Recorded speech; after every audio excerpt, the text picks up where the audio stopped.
Find me in the newspaper. The weight of departure, the humidity of the terminal hit Gizelle like a physical wall, thick with the scent of aviation fuel, damp earth, and the sweet, heavy promise of frangipani.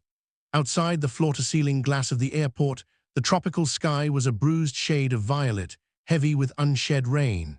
She pulled her carry-on bag closer, navigating the sea of arriving tourists, and sighed. A few paces ahead of her, Leo was already marching toward the exit, his eyes glued to his phone, his thumb flicking rapidly across the screen. He hadn't looked back to see if she was keeping up, not once since they had touched down. "Leo, wait up," Gizelle said, her voice swallowed by the chatter of a tour group passing by.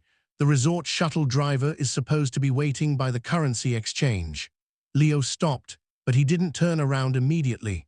When he did, his expression was a familiar mixture of impatience and mild exasperation. "I told you, babe, I have to handle this email. The regional manager is breathing down my neck about the Q3 numbers. Just find the sign. I'm right behind you."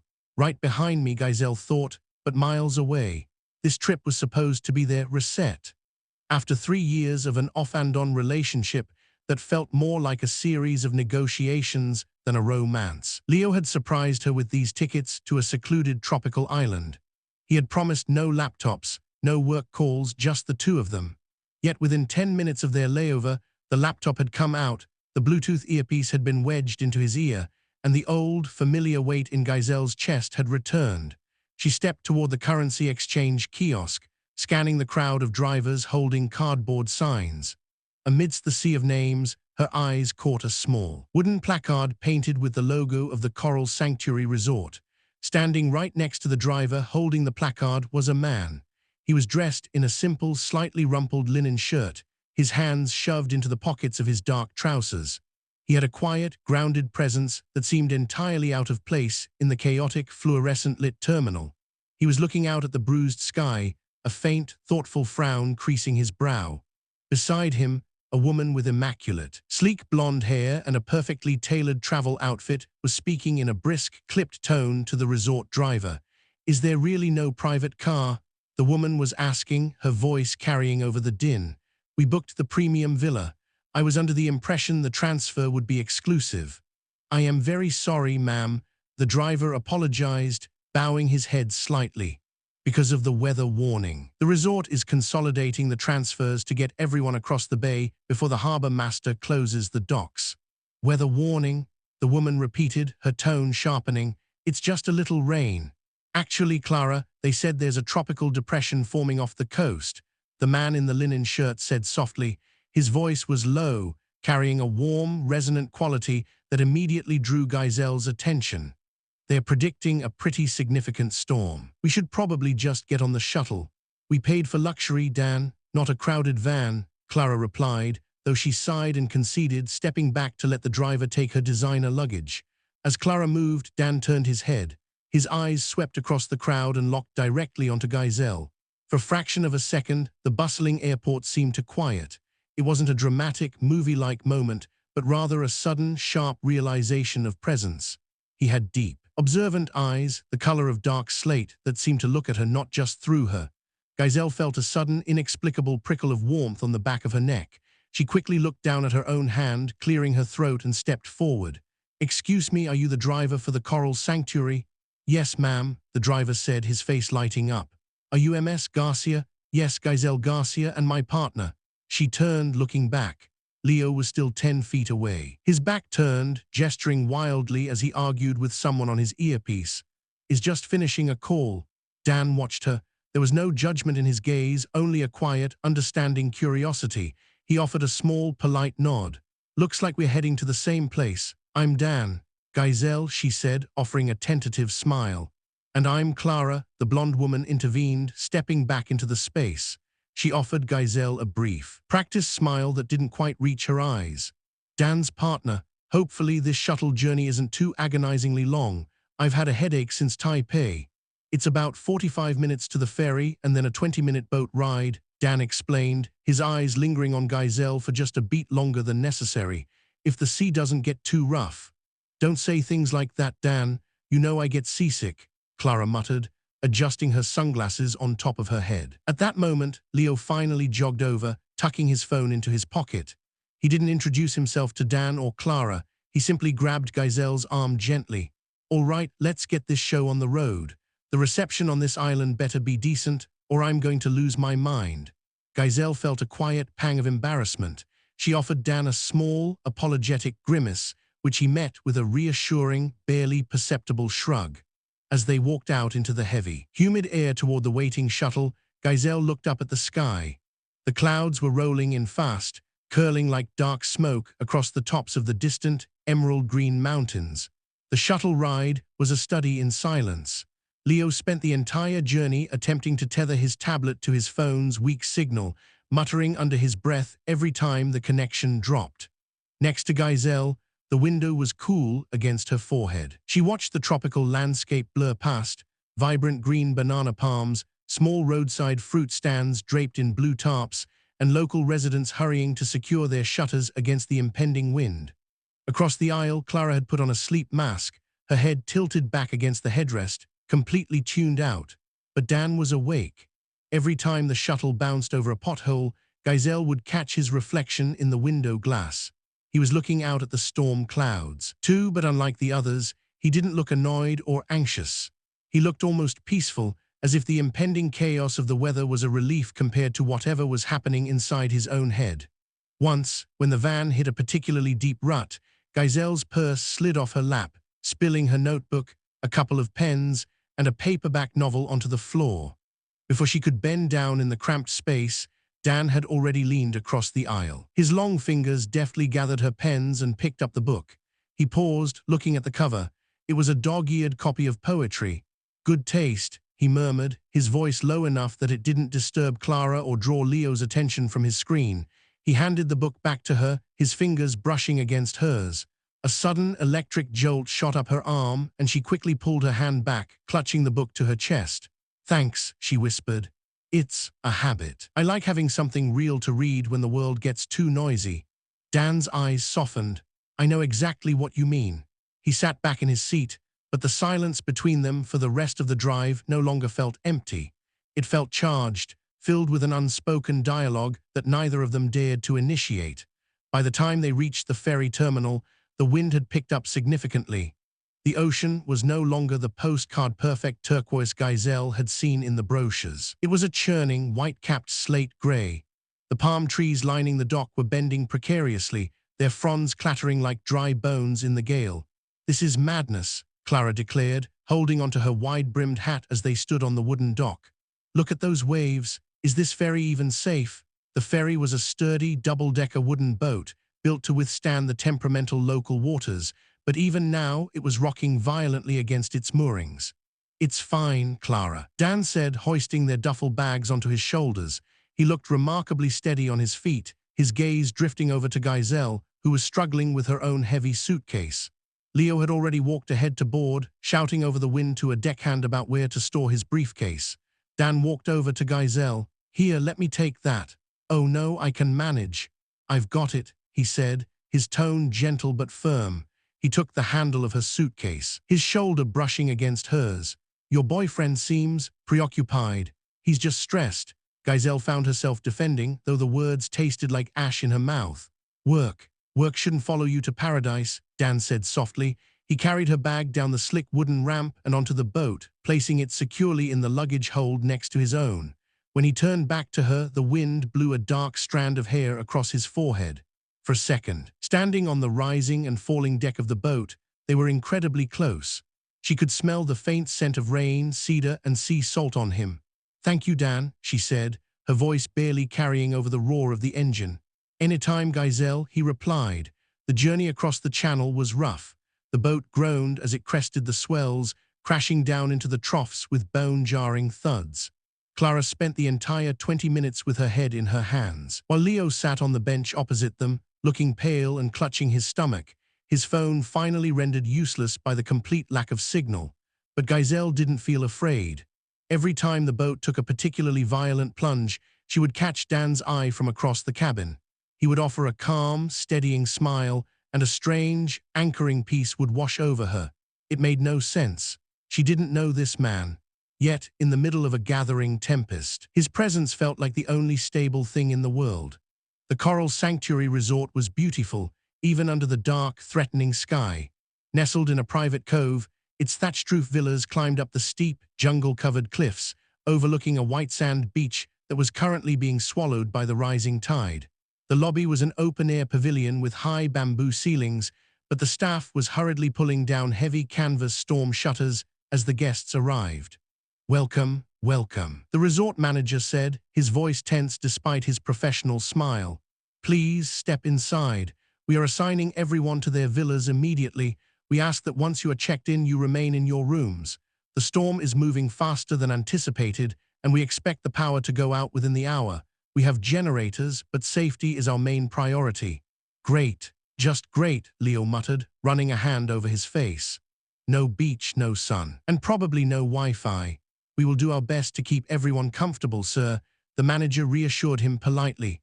As they stood at the reception desk, the wind gave a sudden, ferocious howl, rattling the bamboo rafters. A sudden gust of wind managed to tear through a loose corner of the canvas shutter, sending a spray of cool rain across the lobby floor. Gizelle shivered. Instantly, a warm weight was draped over her shoulders. She looked up, startled, to find Dan standing beside her. He had taken off his lightweight sweater and placed it over her arms. "You look cold," he said simply. Before Gizelle could speak, Clara called out from the other side of the lobby where she was arguing with a porter. "Dan, come here. They are saying our villa is on the upper ridge. I am not walking up that hill in this wind." Dan looked at Clara, then turned back to Gizelle. A look of quiet regret passed over his features. "I should go. Keep the sweater. I'll get it back from you later."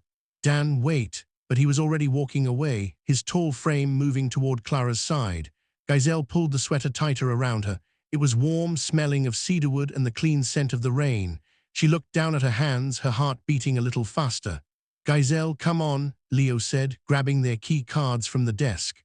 "Villa 14. Apparently, it's halfway up the path. Let's go before we get soaked." She followed him out into the whipping wind, her hand clutching the soft fabric of Dan's sweater. As she looked up at the darkened jungle path ahead, a strange feeling settled deep in her chest. The storm was coming, and somehow she knew that nothing would be the same when it passed. The edge of the horizon, the rain did not fall in drops. It fell in sheets, heavy and relentless, flattening the lush jungle foliage and turning the steep, winding pathways of the resort into rushing streams of muddy water.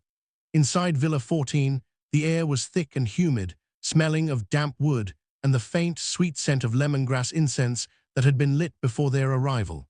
Leo stood by the glass sliding doors, his face illuminated by the pale, erratic glow of his phone screen.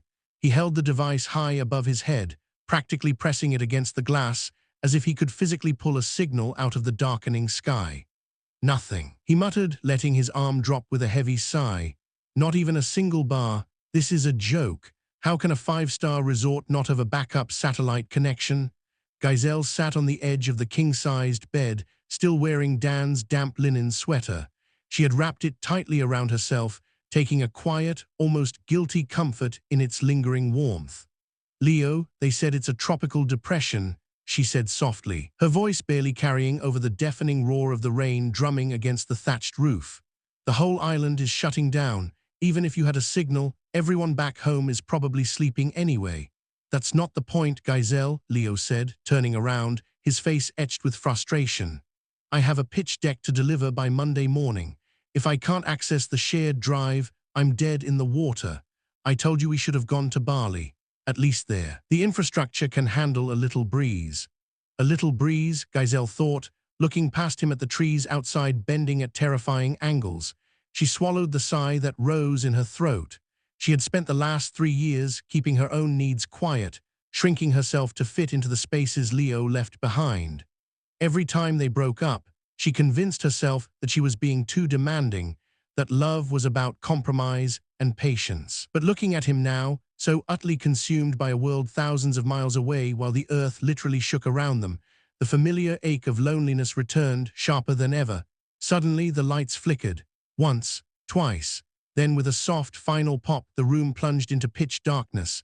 The hum of the air conditioner died, replaced instantly by the suffocating, heavy heat of the tropical night.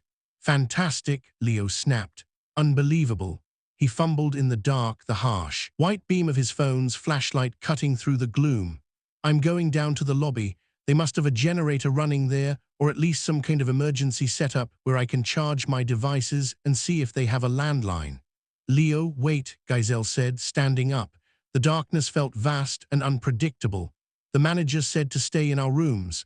The paths are incredibly slick, and there are branches falling everywhere. I'll be fine, he said, already sliding his feet into his loafers and grabbing a small plastic poncho from the closet. I'm not going to sit here in the dark doing nothing. Stay here, I'll be back in an hour. Before she could protest further, he opened the heavy wooden door. A gust of wet, howling wind swept into the room, scattering the resort brochures from the desk before the door clicked shut behind him, leaving Gizelle entirely alone. The silence inside the room, punctuated only by the roaring tempest outside, grew suffocating within minutes. The heat began to rise, sticking her hair to her forehead. Gizelle stood up, clutching Dan's sweater around her shoulders, and decided to step out onto the small, sheltered veranda of the villa. The overhang of the thatched roof offered some protection, though the air was misty with sea spray and rain. She leaned against the wooden railing, looking out into the abyss. The ocean was invisible, swallowed by the blackness of the storm, but she could hear it, a wild, primal beast crashing violently against the rocks below. Suddenly, a beam of light cut through the wet foliage of the pathway below her villa. Gizelle blinked, shielding her eyes from the glare. The light bobbed up and down, struggling against the wind. As it drew closer, she realized it wasn't Leo. The figure was taller, broader, moving with a careful but determined stride.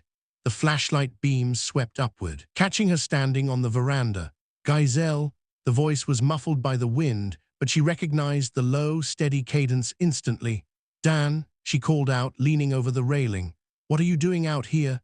Dan took the steps to her veranda 2 at a time, shaking the water from his dark hair as he stepped under the shelter of the roof. He was soaked through, his wet shirt clinging to his chest, but his eyes were bright, lit with a quiet energy that seemed to defy the chaos around them. I was looking for you, he said, catching his breath. He held up a small, battery-operated storm lantern and a couple of thick wax candles. The staff was handing these out in the main pavilion, but they were running short on people to deliver them to the upper ridge. I volunteered. I knew your villa was up this way. Gizelle felt her heart take a strange, erratic leap. You came up here in this. It's dangerous. It's just a bit of water, he said, a warm, easy smile breaking across his face. He looked down at her shoulders, his smile softening. I see you're keeping my sweater safe. Gizelle felt a blush creep up her neck, grateful for the dim light of the lantern. I was going to return it, but the lights went out, and Leo went down to the lobby to find a signal. Dan's expression shifted, a flicker of concern crossing his features. He left you here, alone in the dark during a storm warning. He has a very important presentation, she found herself explaining, though even to her own ears, the excuse sounded incredibly hollow. He doesn't do well when he's not in control. Dan didn't say anything to contradict her, but the look in his eyes spoke volumes. It was a look of quiet, profound empathy. He set the lantern down on the small wicker table on the veranda. Where is Clara? Gizelle asked, wanting to shift the focus away from her own fraying relationship. In our villa, asleep, Dan said, leaning against the wooden post of the railing, seemingly unbothered by the rain that misted over his clothes. She took a double dose of her motion sickness medication to cope with the ferry ride. She'll sleep right through the storm. I tried to stay in the room, but... He trailed off, looking out into the roaring dark. It felt too small, too quiet. I know what you mean, Gizelle murmured, stepping closer to him. The silence inside is louder than the storm outside. Dan turned his head to look at her, his slate-gray eyes catching the amber glow of the lantern. That's a very poetic way to put it. I read a lot of poetry, she said, offering a small, self-deprecating smile. Clearly. There's nothing wrong with that, Dan said softly. He reached out, his hand hesitating for a fraction of a second before he gently tucked a wet strand of hair behind her ear. His fingers were warm against her cold skin, and Gizelle felt her breath hitch in her throat. The world needs more people who actually pay attention to the poetry of things. They stood there for a long moment, the space between them suddenly feeling incredibly small, charged with a magnetic tension that had been building since they first locked eyes at the airport. But before either of them could speak, a sharp, deafening crack echoed through the jungle above them. The sound was like a gunshot. Dan's head snapped up. Through the darkness, Gizelle heard the terrifying sound of snapping wood and sliding earth. "Get down," Dan yelled. He didn't hesitate. He grabbed Gizelle by the waist, pulling her flush against his chest and shielding her body with his own as they crouched against the strongest corner of the concrete veranda wall. A second later, a massive branch from an ancient banyan tree came crashing down from the slope above, tearing through the wooden railing of the veranda with a terrifying crunch. The force of the impact shook the entire structure, sending a shower of splinters, leaves, and mud raining down on them. Gizelle buried her face in Dan's chest, her hands gripping the wet fabric of his shirt. He held her tightly, his arms locking around her like an iron vice, his chin resting against the top of her head. She could hear the rapid, heavy thudding of his heart, matching the frantic rhythm of her own. Then, just as quickly as it had begun, the sliding earth stopped. The rain continued to pour, washing over the fresh debris that now blocked the only exit from their veranda. The wooden stairs they had just climbed were gone, buried under a tangled mess of heavy branches and mud. For a long moment, neither of them moved. "Gizelle," Dan whispered, his voice rough and laced with adrenaline. "Are you okay? Are you hurt?" She slowly lifted her head from his chest. Her hands were shaking, but as she looked into his eyes, she felt a strange, surreal wave of calm wash over her. "I'm okay," she breathed, her voice trembling slightly. "I'm fine, are you?" "Yeah," he said, a breathless laugh of pure relief escaping his lips. He didn't let go of her. In fact, his grip seemed to tighten just a fraction, as if confirming to himself that she was truly unharmed. "I'm good." They looked down at the pathway. The mudslide had completely cut off the veranda from the rest of the path. The rain was washing more earth down the slope, making any attempt to climb over the debris incredibly dangerous in the dark. They were officially stuck.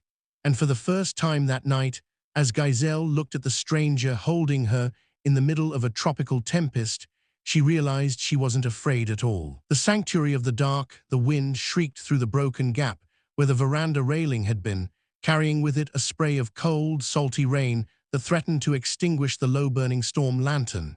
"We need to get inside," Dan said, his voice steady but urgent against the roar of the tempest. He kept one arm wrapped protectively around Gizelle's shoulders as he guided her back toward the heavy wooden door of the villa. The lock clicked, and they stepped into the pitch-black interior, shutting the storm outside. The sudden transition from the roaring chaos of the veranda to the enclosed, breathless quiet of the room was jarring. Dan set the lantern on the writing desk in the corner. The amber light flickered, casting long, dancing shadows across the bamboo-paneled walls and the high, vaulted ceiling. Gizelle stood in the center of the room, shivering. She was soaked from the waist down, her hair clinging in dark, wet spirals to her neck. She looked down at her hands, which were still trembling slightly from the adrenaline of the near miss. "Here," Dan said gently. He stepped toward her, his fingers lightly catching the hem of his damp linen sweater, which she still wore. "You're freezing, we need to get you dry." "I'm okay," she whispered, though her teeth chattered. "It's just that branch, if you hadn't pulled me back." "But I did," he interrupted softly, his voice warm and grounding. He reached out, his large hands gently taking hers. They were incredibly warm, a stark contrast to her icy fingers. He squeezed them lightly. "You're safe, Gizelle, I promise you." She looked up into his eyes, illuminated by the soft golden glow of the lantern. There was an intensity in his gaze, a quiet depth that made her feel entirely seen, stripped of all the armor she usually wore to survive her daily life. "Let's see if we can find some dry towels," Dan said, reluctantly letting go of her hands. He crossed the room, finding the bathroom and returning with 2 plush white resort towels. He handed one to her and used the other to gently pat down his own dark, dripping hair. Gizelle wrapped the towel around her shoulders, taking a deep breath of the room's dry air. With the path to the lobby blocked by the mudslide and the storm showing no signs of letting up, they were entirely cut off. There would be no rescuers tonight. No Leo returning with a phone signal, and no Clara waking from her medicated slumber to pull Dan away. "I guess we're stranded," Gizelle said, sitting down on the edge of the large bed. She pulled her knees up to her chest, wrapping her arms around them. "It seems we are," Dan replied. He dragged the heavy wicker armchair closer to the bed, sitting down so he was at eye level with her. He didn't try to cross any physical boundaries, but the emotional space between them felt incredibly intimate. "Does it scare you, being stranded?" Gizelle let out a soft, dry laugh. "No, actually," The strange thing is, I feel more peaceful right now than I have in months. Dan leaned forward, resting his elbows on his knees, his chin propped in his hands. He watched her with a quiet, absorbing focus. Why is that? Because out there, she gestured vaguely toward the window, where the rain was clawing at the glass. The world is falling apart. But in here, there's nothing I can do about it. No emails to answer, no expectations to meet, no pretending that everything is fine when it isn't. She looked at him, her gaze suddenly vulnerable. Is that terrible to say? No, Dan said softly. It's honest, and honestly is a very hard thing to come by these days. He looked down at his own hands, his expression turning thoughtful, slightly wistful. I spend most of my life pretending. My days are filled with court filings, dry legal briefs, and structured arguments. It's all very neat, very logical, but it's also incredibly suffocating. Gizelle tilted her head, intrigued. A lawyer who finds logic suffocating, a lawyer who went into law because it was the sensible, respectable thing to do, he corrected, a self-deprecating smile playing on his lips. But there's a part of me that has always wanted to build something out of words, rather than use them as weapons. You like to write, she guessed, remembering the book of poetry he had picked up in the shuttle. I do, he admitted, his voice dropping to a near whisper. He looked around the dark room, as if checking to see if anyone else was listening. Though very few people know that, it's a quiet habit of mine. What do you write? Dan paused, looking at her, as if deciding whether to share a deeply guarded secret. Then he sighed, a sound of gentle surrender. Mostly. I write about the things people feel but don't know how to say. The quiet moments, the missed connections, the poetry of the everyday. Gizelle felt a warm swell in her chest. That's beautiful, Dan. Why keep it a secret? Why not share it? Dan's smile turned slightly bittersweet. He looked away, his gaze drifting to the flickering lantern. Because the people in my life don't have much room for poetry. Clara, she's very practical, very focused on the tangible world. If it can't be measured, bought, or planned, she doesn't see the value in it. Once early on, I tried to write something for her. A letter. She told me it was sweet, but asked why I didn't just buy her the necklace she had pointed out the week before. She found it cheesy. A sharp pang of empathy shot through Gizelle. She knew that feeling intimately, the pain of offering your soul to someone, only to have them look at it and ask for a receipt. I'm sorry, she said softly. You shouldn't have to hide who you are. What about you, Gizelle? Dan asked, turning his slate-gray eyes back to her. Who are you when you're not trying to keep up with a boyfriend who is always looking at a screen? The question was direct, yet entirely devoid of malice. It cut straight through her defenses. Gizelle looked down at her lap, tracing the pattern of the woven bedspread with her finger. I think I've spent so much time trying to be the perfect, low-maintenance partner that I've forgotten who I am, she confessed, her voice tight with a sudden surge of emotion. Leo and I have been together on and off for 3 years. Every time we drift apart, I feel this frantic need to pull him back, because I'm terrified of the alternative. I'm terrified of being alone. But the truth is, I've never felt more alone than when I am sitting in the same room with him. She hadn't meant to say it out loud. The confession hung in the warm, humid air of the room, heavy and undeniable. Dan didn't offer any empty platitudes. He didn't tell her it would be okay, or that relationships were just hard work. Instead, he simply stood up, stepped closer to the bed, and sat down on the edge, just a foot away from her. I know that loneliness, he said, his voice thick with a shared understanding. It's a cold kind of quiet. It makes you feel like you're a ghost in your own life. Yes, she whispered, looking up at him. Exactly. In the dim, flickering light, their eyes met and held. There was no pretense here. No social expectations, no partners to please, no roles to play. They were just two castaways, stripped of their lives by a tropical storm, finding a strange, sudden sanctuary in each other. Slowly, as if drawn by an invisible thread, Dan reached out. His fingers brushed against her cheek, wiping away a stray teardrop she hadn't even realized had fallen. His touch was incredibly gentle, a silent reassurance that spoke louder than any words. Gizelle didn't pull away. Instead, she leaned into his touch, her eyes closing as a deep sigh of relief escaped her lips. Thank you, Dan, she whispered. For what? For seeing me, she said, opening her eyes. For actually being here. He offered a soft, tender smile. There's nowhere else I'd rather be. Outside, the storm continued to rage, the wind howling like a wounded animal. But inside the small, dark room, the silence was no longer cold. It was warm, thick with the unspoken promise of a connection that was rapidly shifting from a spark into a flame. They sat together in the quiet glow of the lantern, talking late into the night. They talked about their childhoods, their secret fears, their favorite books, and the lives they had built but no longer felt they belonged to. With every shared story, every soft laugh, the invisible walls between them crumbled a little more. For the first time in her life, Gizelle felt completely understood, and as she looked at Dan, she knew, with terrifying clarity, that this night was changing everything. The ephemeral dawn, the frantic, howling peak of the storm began to lose its edge in the quiet hours just before dawn. The rain, which had battered the roof like a barrage of small stones, settled into a steady, rhythmic patter, a soft, low hum that felt heavy with the weight of what was coming next. Inside the villa, the battery of the storm lantern finally flickered and died, leaving only the two thick wax candles Dan had brought.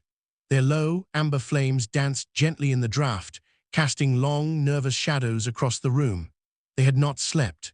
There was a silent, mutual understanding between them that sleep would bring the morning faster, and morning meant the return of the real world. Dan sat on the edge of the heavy wicker armchair, his hands clasped tightly between his knees. Gizelle pulled the damp linen sweater tighter around her shoulders, sitting on the edge of the bed. The physical intimacy of the night had shifted into a tense, palpable anxiety. The silence between them was no longer cozy, it was terrified. "The wind is dying down," Gizelle murmured, her voice tight, cracking slightly in the quiet room. Dan didn't look up immediately. He stared at the floor. Face pale in the candlelight, his jaw set so hard the muscle ticked. "The resort staff will have the paths cleared by mid-morning. The ferry will be running again. And then we go back," she said. It wasn't a question. "Back to our lives," Dan agreed, his voice rough. He finally looked up at her, and the raw fear in his slate-gray eyes made Gizelle's breath catch. "Back to the scripts we're supposed to play. Back to pretending this night never happened." "I don't know how to do that," Gizelle whispered, a sudden wave of panic rising in her chest. "Dan, I don't know how to look at Leo after this. I don't know how to pretend I'm the same person who got on that shuttle yesterday." Dan stood up abruptly, running a hand through his dark, messy hair. He paced a short line across the floor, his shoulders tense. We have to honor the people we came here with, Gizelle. If we don't, if we just blow our lives up right here. In the middle of a vacation, it's messy, it's cheap, it turns, whatever this is, into a sordid vacation fling, an affair, and I refuse to let it be that. So that's it. Gizelle's voice rose, trembling. "We exchange numbers, we promise to text, and we live a lie." "No," Dan said, stopping in his tracks. He turned to face her, his chest heaving as if he was staring down a cliff. "No numbers, no social media, nothing. If I have your number, I will call you. I know myself. I'll call you when I'm lonely, I'll call you when I'm suffocating, and it will ruin us before we even have a chance." He stepped closer to the bed, his hands shaking slightly as he reached into his pocket, pulling out nothing but his own open palms. He looked terrified of his own words. "Listen to me," Dan said, his voice dropping to an intense, desperate whisper. "I have a secret, something I've never told a single soul, not my colleagues, not my family, and definitely not Clara. She thinks anything that doesn't make money is a waste of time. But I am a ghostwriter, Gizelle. Aside from the law firm, I write a daily column for the poetry and literary section of the National Chronicle newspaper." Gizelle blinked, looking at his shaking hands. "The newspaper?" "Yes," Dan said, swallowing hard, the vulnerability on his face almost painful to witness. "It's print, it's old-fashioned, it's completely outside the digital world. So, if you want to know if I'm still out there, find me in the newspaper, read the poetry section. I will write to you. Every single day I will put my thoughts, my regrets, and my healing into those lines. It will be a one-way bridge. You will know I'm waiting, but I won't know if you're reading." He took a deep, shuddering breath, looking down at her with a mixture of terror and fierce, absolute resolve. "And we make a deal," Dan continued, the weight of the proposal hanging heavy in the air. "A wild, terrifying deal. We give ourselves exactly 1 year. A year to go home, to face our partners, to clean up our lives, and to learn how to be single, how to heal, no rushing into anything." Gizelle felt a tear slip down her cheek, the sheer scale of what he was asking making her dizzy. "A whole year, Dan, without knowing." "A whole year," Dan whispered, his voice cracking. "If by some twist of fate, 12 months from now, both of us are standing on the beach of this resort, completely free and completely single, then we will know. We will know it wasn't just the adrenaline of a storm. We'll know it was meant for us. But if one of us isn't there, we let it go." Gizelle looked at him, seeing the profound fear in his eyes, but beneath it, a rock-solid willingness to wait. He was terrified of losing her, but he was more terrified of ruining what they had by being cowards. "Okay," she breathed, her heart hammering against her ribs. "1 year. I'll read the paper, Dan, and I'll be writing," he promised, his voice barely audible. A distant, sharp, mechanical sound, the buzz of a chainsaw cutting through the fallen banyan tree outside, shattered the silence. The rescue crew was close. The real world had arrived. Without another word, Dan bent down, his hands catching hers one last time in a desperate, fleeting squeeze. Then, he turned and slipped out into the grey, misty dawn, leaving Gizelle alone with the fading scent of cedar and the terrifying promise of the year ahead. The echoes of silence, the flight back from the island, was defined by a different kind of turbulence, one that didn't rattle the wings of the airplane, but settled heavily in the pit of Gizelle's stomach. Beside her, Leo slept, his head propped against a travel pillow, his phone finally tucked away in his pocket now that they were cruising at 30,000 feet. The storm on the island had delayed their departure by 12 hours, just long enough for the resort staff to clear the mudslides, for the guests to pack in a state of muted shock, and for the illusion of their relationship to completely shatter. They hadn't spoken about the night of the storm, when Leo had finally returned to the villa at dawn, drenched and furious that the lobby's emergency generator could only support basic lighting and not the Wi-Fi routers. He hadn't noticed the broken veranda railing. He hadn't noticed the mud dried onto Gizelle's shins, nor had he questioned the oversized linen sweater folded neatly at the foot of the bed. He had simply complained about his missed deadlines, packed his bags, and assumed her quietness was just exhaustion. Gizelle stared out the tiny oval window at the endless blanket of white clouds below. Her mind wasn't in the cabin. It was wandering through the pages of a newspaper she hadn't yet bought, searching for a ghostwriter who had given her a lifeline made of ink. When they finally landed, and the taxi dropped them off at the apartment they had shared for the last 2 years, the familiar space felt entirely foreign to her. The modern, minimalist furniture, the framed prints on the wall, the neat rows of shoes by the door, it all felt like a stage set for a play she no longer wanted to act in. Leo dropped his keys onto the kitchen island, immediately opening his laptop. "God, it feels good to have high-speed internet again. I have 150 unread emails. I'm going to be up all night fixing this mess, babe." Gizelle didn't move from the entryway. She kept her suitcase handle gripped tightly in her hand. The fear that had paralyzed her in the candlelit villa was still there, a sharp, cold stone in her throat. But beneath the fear, for the first time in 3 years, there was an absolute, unshakable clarity. "Leo," she said, her voice quiet but remarkably steady. He murmured, his eyes already scanning the screen, his fingers flying across the trackpad. "We need to talk. Can it wait a few hours, Gizelle? I really need to get this report out to the regional director." "No," she interrupted, stepping into the living room. "It can't wait."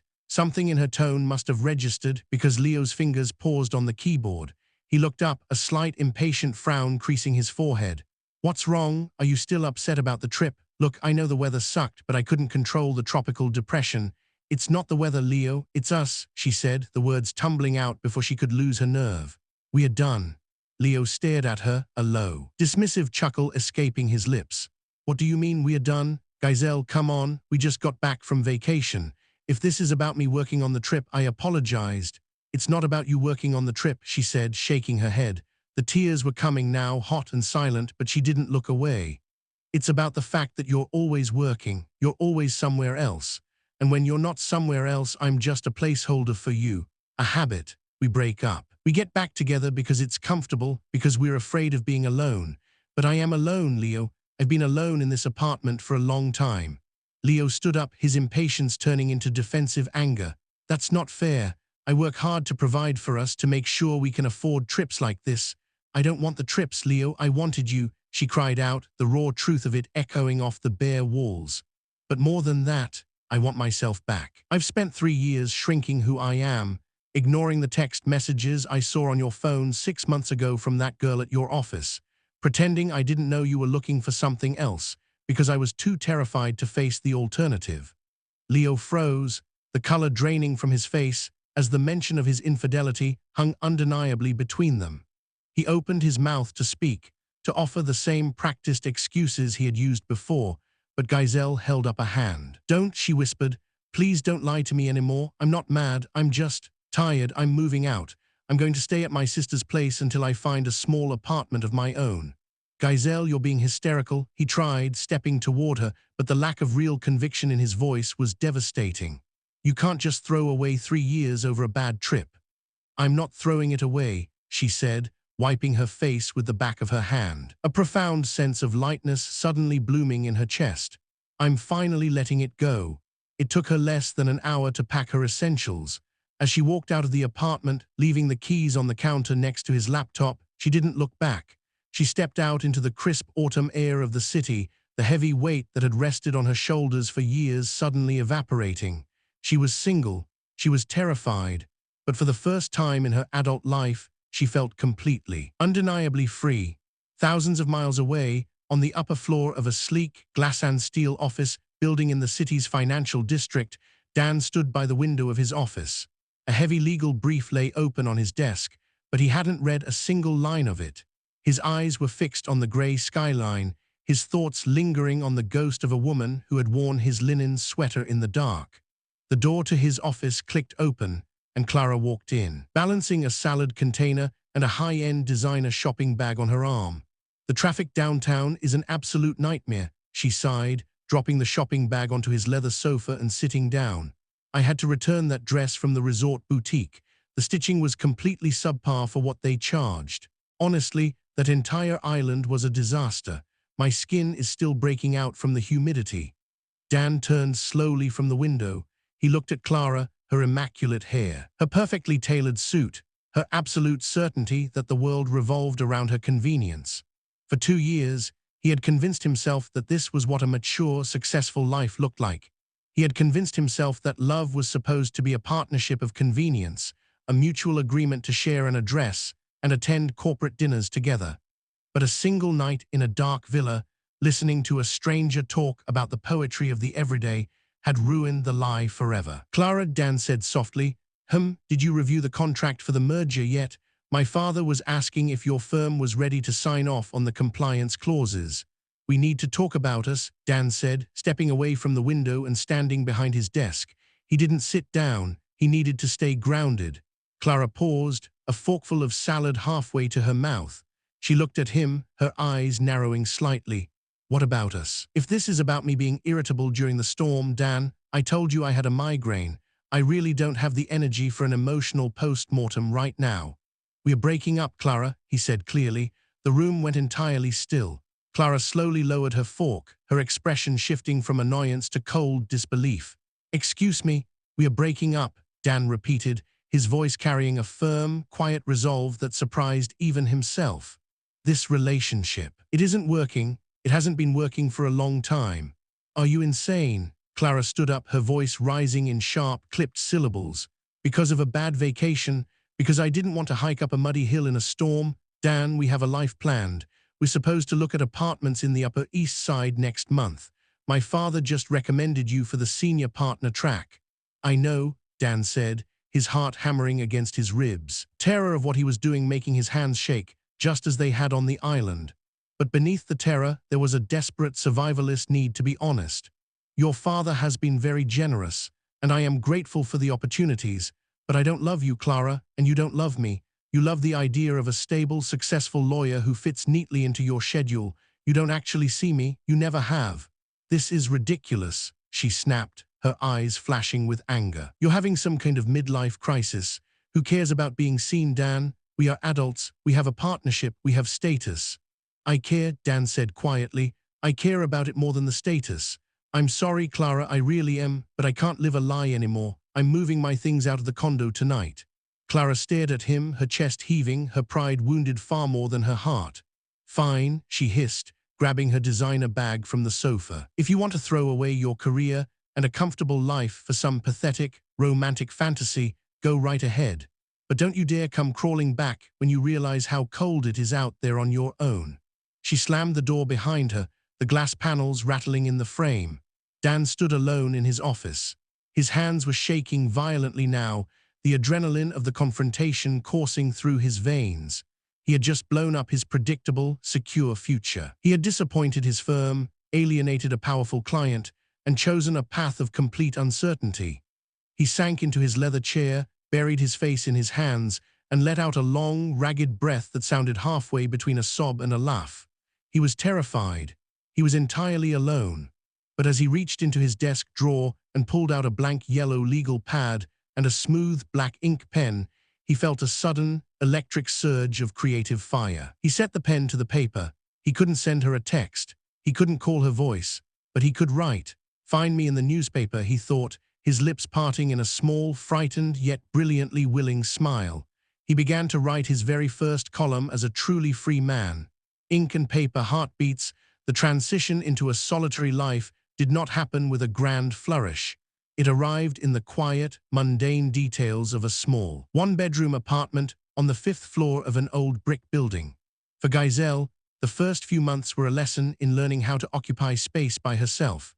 There was no one to complain about the clutter of her books, no one to rush her through her morning coffee, and no one to make her feel invisible while standing in the same room. Every morning began exactly the same way.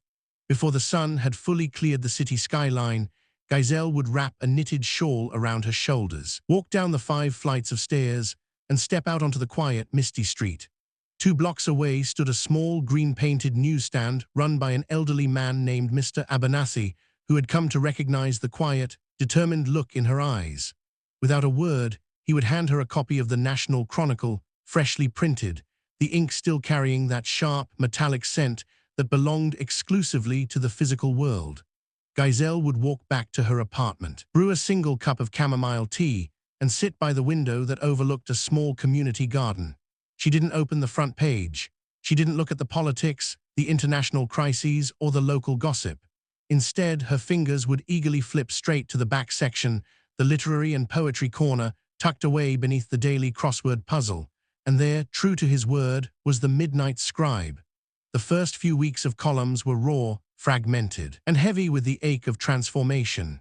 Dan wrote of storms not as destructive forces, but as necessary violence, the kind of sudden chaos required to tear down walls that were already rotten from the inside. "We build fortresses out of comfort," one column read, the print clean against the cheap newsprint paper. "We mistake the weight of our chains for stability and the silence of our rooms for peace. But it takes a tempest to remind us that a cage of gold is still a cage. And sometimes, the most courageous thing a soul can do is step out into the rain and allow the old self to wash away." Gizelle read those lines until her tea grew cold, her thumb tracing the printed words. She knew he was writing about his separation from Clara, about the terrifying leap he had taken in his law firm, choosing to step back from the lucrative corporate track to find a quiet, independent practice that allowed him to breathe. She was doing the same. She had taken a low-key job at a local independent publishing house, dedicating her evenings to her own creative projects, prioritizing her own voice over the demands of someone else's ego. As the seasons shifted from the crisp gold of autumn into the quiet, muffled white of winter, the tone of the columns began to change. Anger and the raw terror of the initial break faded, replaced by a deep, introspective healing. Dan wrote about the beauty of being alone, about learning the topography of one's own mind without the constant noise of external validation. He wrote about her too, never by name and never with details that would betray their secret to the casual reader, but in the subtle sensory language that only she would recognize. He wrote about the lingering warmth of a borrowed linen sweat. He wrote about the color of dark slate eyes reflecting the amber glow of a wax candle. He wrote about the profound, world-altering impact of a single night spent with a stranger in the dark. "I met a woman in the middle of a storm," he wrote in a late January column, a piece that made Gizelle's breath catch in her throat. "We shared no numbers, no histories, no promises. We gave each other nothing but 12 hours of absolute honesty. People call it madness to bet a future on a phantom, to listen to the whispers of a single night over the practical logic of the world. But some connections do not obey the calendar. They exist in the spaces between the lines, waiting for the ink to dry." Through his words, Gizelle watched him heal, and in reading them she healed too. She didn't feel the frantic, anxious loneliness that had defined her relationship with Leo. This was a different kind of waiting, one that was grounded, patient, and entirely devoid of pressure. She was learning to love her own company, to build a life that was rich and whole on its own merits. Meanwhile, the old lives they had left behind continued to spin on their own axes. A mutual friend had casually mentioned to Gizelle that Leo had moved on quickly, already dating a younger associate from his firm, his life seemingly uninterrupted by the departure of the woman who had spent 3 years shrinking for him. Gizelle felt no anger when she heard the news. She only felt a profound sense of relief. Some things, she realized, were simply not meant to be, and letting them go was an act of mercy for everyone involved. By the time the snow began to melt, giving way to the tender green shoots of spring, the columns took on a radiant, anticipatory energy. Dan wrote of serendipity, of the unbelievable ways two souls could drift across the vast ocean of existence and somehow collide in a single, perfect coordinate. Every day, for 12 long months, the newspaper arrived like a heartbeat, steady, faithful, and true. And as the calendar pages flipped closer to the autumn deadline, Gizelle looked at her reflection in the mirror, noticing the bright, confident light that had returned to her eyes. She was no longer a ghost. She was ready. Journey back, the final calendar page turned with the quiet, definitive click of a deadbolt sliding into place. September faded, yielding to the crisp, gold-rimmed edges of October, and with the change in the air came a sharp, electric shift in the rhythm of the daily columns. Dan's writing in the National Chronicle had grown sparse in its metaphors, stripped of the philosophical musings on isolation that had carried them both through the bleak winter months. Now the ink felt heavy with a raw, suspended breath. He was no longer writing about the past, nor was he analyzing the slow, painful architecture of healing. He was writing about a specific coordinates on a map. He was writing about a horizon. The year has run its course, the column from the second Tuesday of the month stated simply. The ledger is clean, the old debts have been paid in full, and the voices that used to demand compliance have grown quiet in the distance. There is nothing left but the open water. To the one who has been reading in the margins, the ticket is bought. The coordinates remain unchanged. I am stepping out of the ink and back into the sun. Gizelle read the words standing up in her small kitchen, the newspaper spread open on the laminate counter next to her half-packed suitcase. She didn't cry. A strange, serene calm had taken up residence in her chest over the last few weeks, replacing the frantic, fluttering anxiety that had characterized her early 20s. She looked at her reflection in the small mirror above the sink. Her hair was longer now, falling in soft, natural waves around a face that had lost its defensive, guarded tightness. She looked radiant, not because she was being rescued, but because she had spent 365 days rescuing herself. She had done the work. She had lived in the quiet apartment, paid her own rent, edited manuscripts that moved her soul, and learned to eat dinner alone in crowded restaurants without staring at her phone to pretend she was busy. She had healed, and if she was getting on a plane tomorrow, it wasn't out of a desperate need to find a missing piece. It was to see if the man who had promised to meet her had done the same. The journey back to the island was a surreal mirror image of the voyage they had taken a year prior. Gizelle sat in the economy cabin of the international flight, her window looking out over the same vast, shifting blue of the Pacific. But this time, the seat beside her was empty. There was no Leo barking orders into a Bluetooth earpiece, no heavy cloud of unspoken resentment hanging in the small space between them. There was only the steady, comforting hum of the jet engines and the profound luxury of her own thoughts. When she landed at the tropical terminal, the contrast was even sharper. The sky was not the bruised, violent violet of the impending tempest. It was a brilliant, blinding azure, dotted with fluffy, harmless clouds that looked like whipped cream against the horizon. The air was still thick with the scent of aviation fuel and frangipani, but it felt light, carrying the cool, refreshing kiss of a gentle trade breeze rather than the suffocating humidity of a storm. Gizelle walked through the arrival's gate, carrying her own small bag. She didn't look for a private car or a consolidated shuttle driver right away. Instead, she walked over to the terminal cafe, bought a cold bottle of water, and took a deep, steadying breath. She looked around the bustling crowd. Part of her, the small, frightened part that still remembered the sting of old rejections, half expected to see Dan standing there, perhaps with Clara or perhaps not at all. But she forced the thought away. They had made a deal. The airport was a place of transit, a threshold of old lives. The agreement was the beach. The agreement was the destination. She found the resort driver holding the familiar wooden placard painted with the Coral Sanctuary Resort logo. The driver was a different young man this time, smiling warmly as he took her voucher. "Welcome back to the island, Ms. Garcia," the driver said, loading her bag into a clean, air-conditioned van.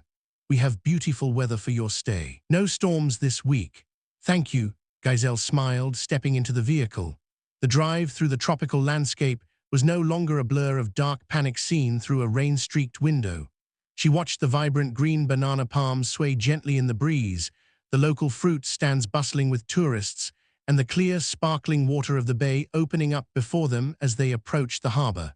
The world was alive, colorful, and completely at peace. When the ferry pulled out into the channel, the water was a postcard-perfect turquoise, so clear she could see the dark, shifting shadows of the coral reefs below. Gizelle stood at the wooden railing of the upper deck, the wind whipping her hair across her face. She remembered the violent, bone-jarring thuds of the boat a year ago, the pale terror on Leo's face, and the quiet, anchoring strength of Dan's slate-gray eyes across the cabin. She looked toward the approaching island. The emerald cliffs rose dramatically from the sea, the thatched roofs of the resort villas peeking out from the dense jungle canopy like small, welcoming nests. Villa 14 would be up there, its veranda presumably rebuilt, the scar of the ancient banyan tree's fallen branch covered by fresh, aggressive tropical growth. The resort lobby was open air and beautiful, the canvas storm shutters stored away, allowing the bright afternoon sunlight to flood the polished bamboo floors. The manager who checked her in was a woman she hadn't met before, who handed her the electronic key card with a polite, standard greeting. "You are in Villa 7, Ms. Garcia, a beautiful ocean view just off the lower path." "Thank you," Gizelle said. She hesitated for a fraction of a second, her fingers gripping the edge of the marble desk.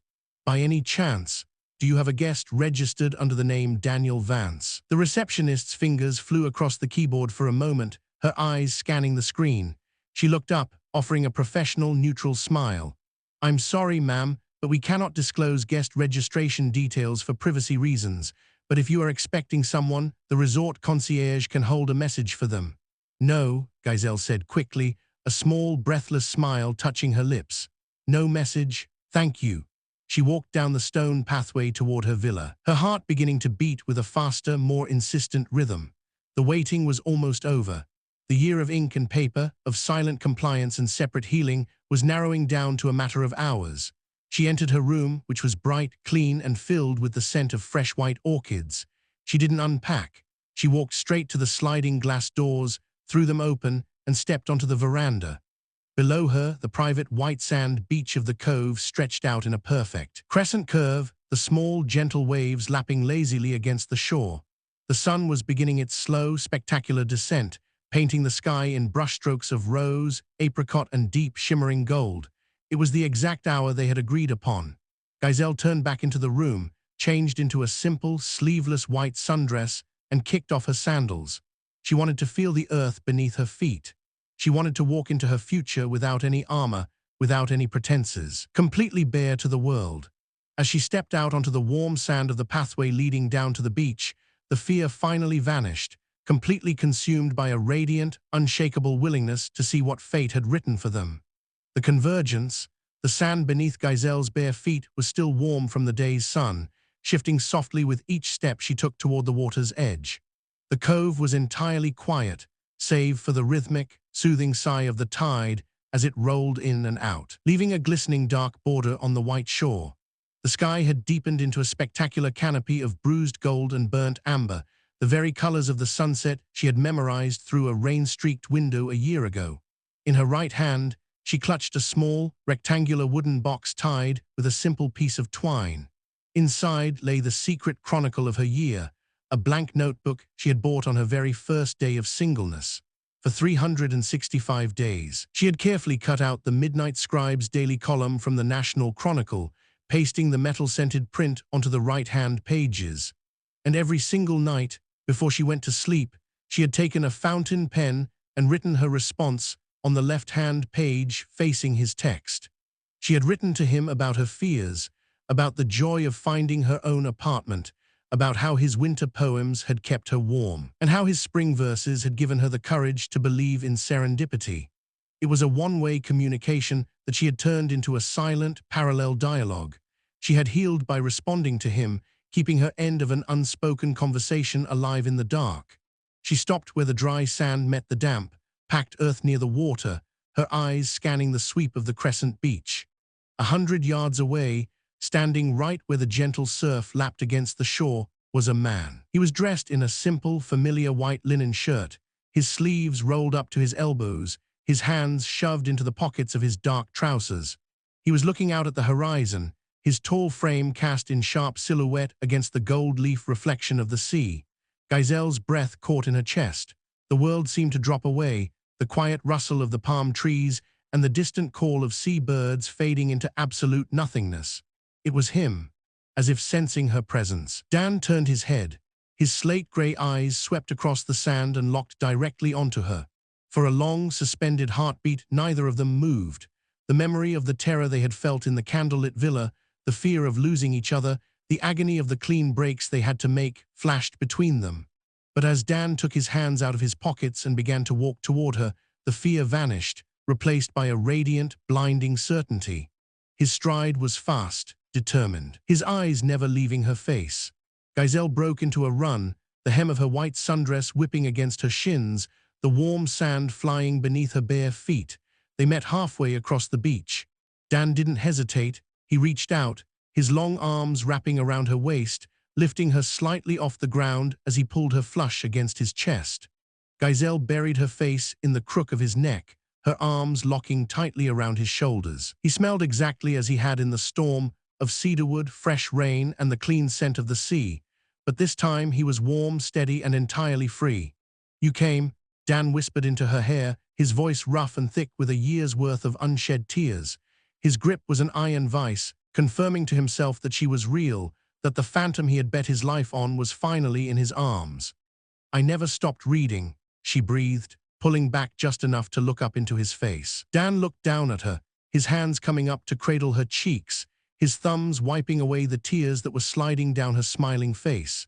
He looked different. The deep, guarded sadness that had lined his eyes a year ago was entirely gone, replaced by a bright, resting peace. "I was so terrified, Gizelle. Every morning when I handed the column to the press, I thought, what if she isn't reading? What if I'm just shouting into an empty canyon?" "You weren't," she smiled through her tears. She raised the small wooden box between them. "I brought you something to prove it." Dan blinked, gently taking the box from her hands.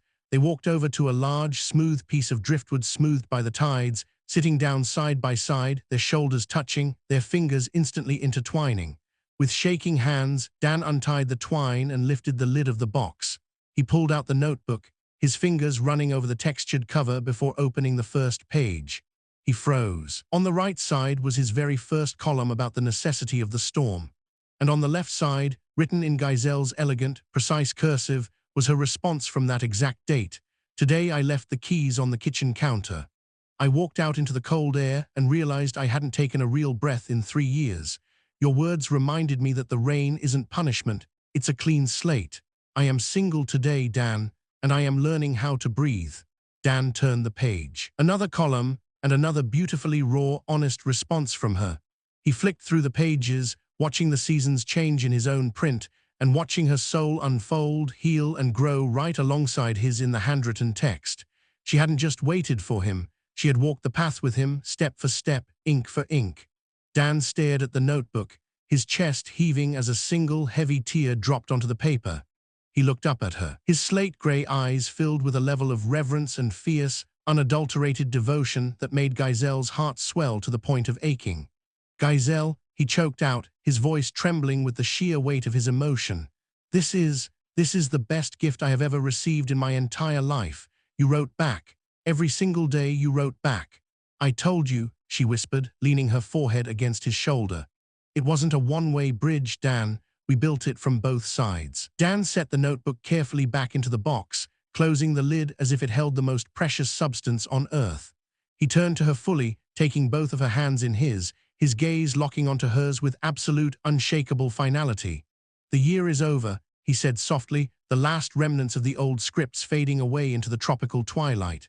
No more newspapers, no more margins, no more ghosts. Gizelle agreed, her heart completely at peace.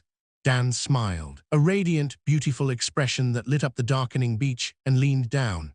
When his lips finally met hers, it wasn't a desperate, frightened squeeze in the dark. It was a slow, deep, and brilliant validation of everything they had fought for, a quiet promise of forever, written not in ink, but in the steady, faithful beating of two hearts that had finally found their home. The sun dipped entirely below the horizon, painting the world in twilight. But as they stood up and walked hand in hand back toward the lights of the resort, the darkness didn't feel vast or terrifying at all. They had found their sanctuary, and the air was entirely clear. The end.